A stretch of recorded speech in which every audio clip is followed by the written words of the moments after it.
19 رمضان کی رات جیسے ہی آپ مسجد کوفہ میں پہنچے تو جو انسان مسجد میں سوئے ہوئے تھے ان کو آپ نے جگایا.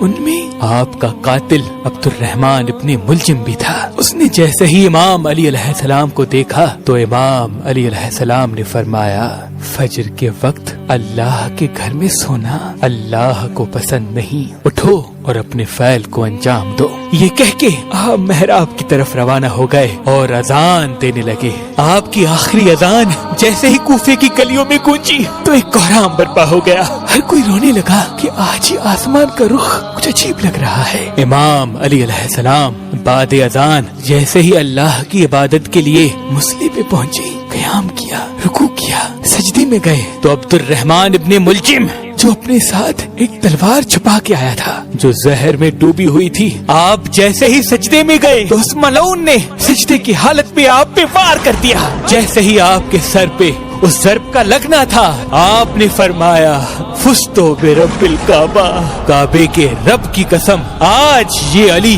کامیاب ہو گیا. مسجد میں کوہرام برپا ہو گیا. آپ کے سر کے خون سے مسجد کا محراب رنگین ہو گیا, آسمان سرخ ہو گیا, نمازی سب سر پیٹنے لگے. اتنی دیر میں آپ کے چاہنے والوں نے آپ کے قاتل کو پکڑا اور آپ کی طرف لے کے آئے, اور کوئی آپ کو زخمی دیکھ کے شہد کا شربت لے کے آیا. امام علی علیہ السلام نے جیسے ہی اپنے قاتل کو دیکھا کہ اس کے چہرے پہ موت کا ڈر ہے تو جو چاہنے والا امام کے لیے شہد کا شربت لے کے آیا تھا آپ نے اس چاہنے والے سے کہا اے مجھ سے پیار کرنے والے, یہ شربت میرے قاتل کو پلا, کیونکہ اس کے چہرے کا ڈر یہ بتاتا ہے کہ اس شربت کی مجھ سے زیادہ اس کو ضرورت ہے. اور سختی سے فرمانے لگے کہ کوئی بھی میرے قاتل کے ساتھ بدسلوکی نہ کرے. اگر میں اس ضرب کی وجہ سے شہید ہو جاؤں تو اس کو بھی صرف ایک ہی ضرب لگانا. اگر ایک ضرب سے یہ بچ جائے تو اس کو آزاد کر دینا. اگر اس ایک ضرب سے یہ مر جائے تو میرے قاتل کے جسم کی بے حرمتی نہ کرنا, اس کے غسل و کفن کا اہتمام کرنا, اس کے جسم کے حصے نہ کاٹنا, کیونکہ میں نے اللہ کے رسول سے سنا کہ اللہ ایسے انسان پہ لعنت کرتا ہے جو مرے ہوئے انسان کے جسم کے حصے کاٹ کر اس کی توہین کرتے ہیں. پھر آپ فرمانے لگے حسن آؤ نماز پڑھاؤ. امام حسن علیہ السلام نے نماز فجر پڑھائی اور پھر امام علی علیہ السلام کو اپنے گھر کی طرف لے کے جانے لگے. آپ کے مقدس خون سے آپ کی سفید داڑھی سرخ ہو چکی تھی اور زہر میں ڈوبی ہوئی تلوار کا زہر آپ کے جسم میں پھیلنے لگا تھا. امام علی علیہ السلام جیسے ہی اپنے چاہنے والوں کے ساتھ اپنے گھر کے قریب پہنچے تو آپ نے فرمایا عباس, حسن, حسین, میرے چاہنے والوں کو کہو کہ یہیں سے واپس چلے جائیں, کیونکہ میرے ضرب لگنے کی خبر میرے گھر پہلے پہنچ چکی ہے. میں نہیں چاہتا کہ میرے بیٹیوں کے رونے کی آواز میرے چاہنے والوں کے کانوں تک پہنچے. تمام صالحین کو اپنے اپنے گھروں کے لیے واپس پلٹایا گیا. امام علی علیہ السلام جیسے ہی گھر پہنچے تو بی بی زینب و ام کلثوم رونے لگی. گھر میں کوہرام برپا ہو گیا. آپ نے فرمایا گھبراؤ نہیں, اللہ کے ہر فیصلے میں مصلحت ہوتی ہے.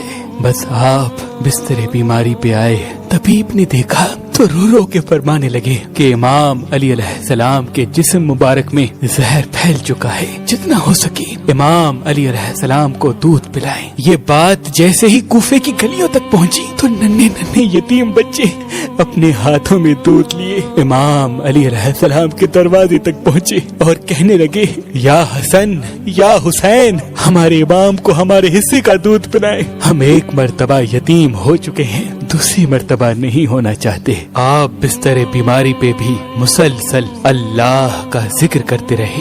جیسے ہی 19 کا دن گزرا اور 20 رمضان کی رات آئی آپ نے فرمایا کہ اب میرے حجرے میں کوئی بھی نہیں آئے, کیونکہ اس دنیا کے جنات میری زیارت کو آنے ہیں. جب 20 رمضان کا دن طلوع ہوا تو آپ نے فرمایا حسن جاؤ میرے چاہنے والوں کو بلاؤ. جیسے ہی آپ کے چاہنے والے آپ کے قریب پہنچے وہ دیکھیں امام علی علیہ السلام کا چہرہ مبارک پورے جسم میں زہر پھیلنے کی وجہ سے زرد ہو چکا ہے. آپ نے فرمایا پوچھو آج بھی علی تمہارے ساتھ ہے, میں زمین کے رستوں سے زیادہ آسمانوں کے رستے جانتا ہوں. پوچھ لو، کیونکہ جب تم اپنی آنکھوں سے مجھے نہیں دیکھ پاؤ گے تو بار بار پچھتاؤ گے کہ کاش کچھ اور پوچھ لیتے. آپ کی عقیدت مند زاروقتار رونے لگے. کسی نے آپ سے سوال کیا، کسی نے آپ سے جواب لیا، کوئی صرف آپ کی زیارت کرتا رہا. جب سارے لوگ چلے گئے تو پھر آپ نے فرمایا، حسن ہمارے پورے خاندان کو جمع کرو. جب سارے خاندان کے افراد آ گئے آپ فرمانے لگے، اب اس خاندان کا وارث حسن ابن علی ہے، جو حسن کہے وہ تم سب ماننا. اور امام حسن سے فرمایا، اے میرے بیٹے حسن، اپنے نانا کی صلح حدیبیہ کو یاد رکھنا. جہاں تک ہو سکے انسانوں میں امن اور محبت کا خیال رکھنا تاکہ انسانوں کا خون نہ بہے. پھر آپ نے فرمایا، حسن و حسین، میری شہادت کے بعد میرے جنازے کی، میری قبر کی کسی کو خبر تک نہ دینا. میرا جنازہ اونٹنی پہ رکھ دینا. پیچھے سے حسن و حسین تم اٹھانا، آگے سے جبرائیل و میکائیل اٹھائیں گے، کیونکہ مجھے پتا ہے کہ اللہ کے دین کے دشمن میری شہادت کے بعد یہ چاہیں گے کہ اس علی کی قبر کو کھود کر علی کے جنازے کی توہین کریں. میری قبر پہلے سے بنی ہوگی، جہاں وہ اونٹنی رکے وہاں مجھے تدفین کر دینا. اور یہ بات کسی کو نہ بتانا تب تک جب تک اللہ خود ظاہر نہ کرے. پھر آپ نے اپنے بیٹے عباس کو بلایا اور فرمانے لگے، عباس، میں نے تمہیں اللہ سے کربلا کے لیے مانگا تھا، تو حسین کا محافظ ہے، جو حسین کہے وہ تمہیں کرنا ہے. اور پھر اپنے بیٹے حسین کو بلایا اور فرمانے لگے، حسین، تمہاری شہادت کی خبر تمہارے نانا نے تمہاری پیدائش کے وقت ہی سنا دی تھی. حسین، تمہیں کرب و بلا میں 3 دن کا بھوکا پیاسا رکھ کے قتل کیا جائے گا. تمہارے بچوں کو، بھائیوں کو، ساتھیوں کو تمہارے سامنے ہی مارا جائے گا. حسین، حسین، تمہاری لاش پہ گھوڑے دوڑائے جائیں گے. تمہاری شہادت کے بعد میری بیٹیوں کو، تمہاری بہنوں کو، ہمارے گھر کی عورتوں کو اسی کوفے اور شام میں پھرایا جائے گا، ان کو پتھر مارے جائیں گے. حسین، جب تمہارا آخری وقت ہو اور الوداع کہنے بیبیوں کے خیمے میں آؤ تو اپنی بہنوں کے بازو چوم کے یہ کہنا کہ بابا نے کہا تھا کہ اسلام کے لیے ہر غم سہنا اور اسلام کے پرچم کو ہمیشہ بلند رکھنا، ہر موڑ پہ اللہ کے رسول کی نبوت کی گواہی دینا. بس اتنی دیر میں آپ فرمانے لگے، سلام ہو یا رسول اللہ. گھر میں کوہرام برپا ہو گیا. سب فرمانے لگے، یا علی، کیا ہمارے ساتھ رسول پاک ہیں؟ امام علی علیہ السلام نے فرمایا، ہاں، اللہ کے رسول اور تمہاری ماں فاطمہ الزہرا مجھے لینے آئے ہیں. یہ کہہ کے آپ نے اپنی مبارک آنکھیں بند کی اور گھر میں ماتم کی صدائیں بلند ہو گئی اور یوں حسنین یتیم ہو گئے. آپ کی شہادت کے بعد آپ کی وصیت پہ عمل کرتے ہوئے آپ کے جنازے میں کسی کو بھی شریک نہیں کیا گیا.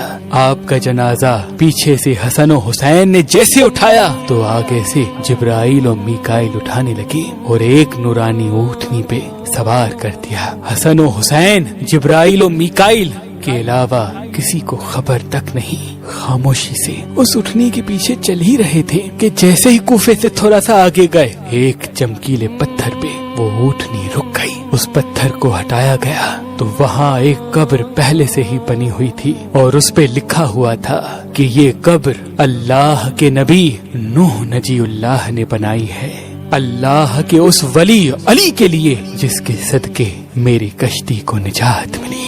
سلام ہو شیر خدا، اللہ کے ولی، اللہ کے گھر میں پیدا ہونے والے، اللہ کے گھر میں شہید ہونے والے مومنوں کے امیر علی ابن ابی طالب پر، علی ابن ابی طالب پر.